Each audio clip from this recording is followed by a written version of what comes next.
کہتے ہیں کہ کسی جگہ پر بادشاہ نے 3 بے گناہ افراد کو سزائے موت دی۔ بادشاہ کے حکم کی تعمیل میں ان تینوں کو پھانسی کے گھاٹ پر لے جایا گیا، جہاں ایک بہت بڑا لکڑی کا تختہ تھا جس کے ساتھ پتھروں سے بنا ایک مینار، اور مینار پر ایک بہت بڑا بھاری پتھر مضبوط رسے سے بندھا ہوا ایک چرخے پر جھول رہا تھا۔ رسے کو ایک طرف سے کھینچ کر جب چھوڑا جاتا تھا تو دوسری طرف بندھا ہوا پتھر زور سے نیچے گرتا اور نیچے آنے والی کسی بھی چیز کو کچل کر رکھ دیتا تھا۔ چنانچہ ان تینوں کو اس موت کے تختے کے ساتھ کھڑا کیا گیا۔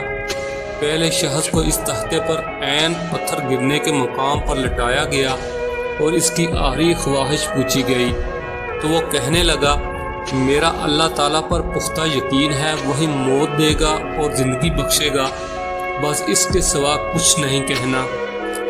اس کے بعد رسے کو جیسے ہی کھولا تو پتھر پوری قوت سے نیچے آیا اور اس شخص کے سر کے اوپر آ کر رک گیا۔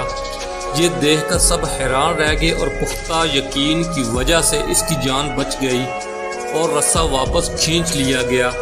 اس کے بعد دوسرے کی باری تھی۔ اس کو بھی تختے دار پر لٹا کر جب آخری خواہش پوچھی گئی تو وہ کہنے لگا، میں حق اور سچ کا نمائندہ ہوں اور جیت ہمیشہ انصاف کی ہوتی ہے، یہاں بھی انصاف ہی ہوگا۔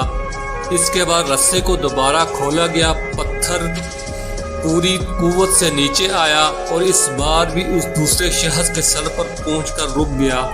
پھانسی دینے والے اس انصاف سے حیران رہ گئے اور دوسرے کی جان بھی بچ گئی۔ اس کے بعد تیسرے کی باری تھی۔ اسے جب تختے پر لٹا کر آخری خواہش کا پوچھا گیا تو وہ کہنے لگا، پہلے کو نہ ہی اللہ پر یقین نے بچایا اور نہ ہی دوسرے کو اس کے حق و انصاف کے نمائندہ ہونے پر۔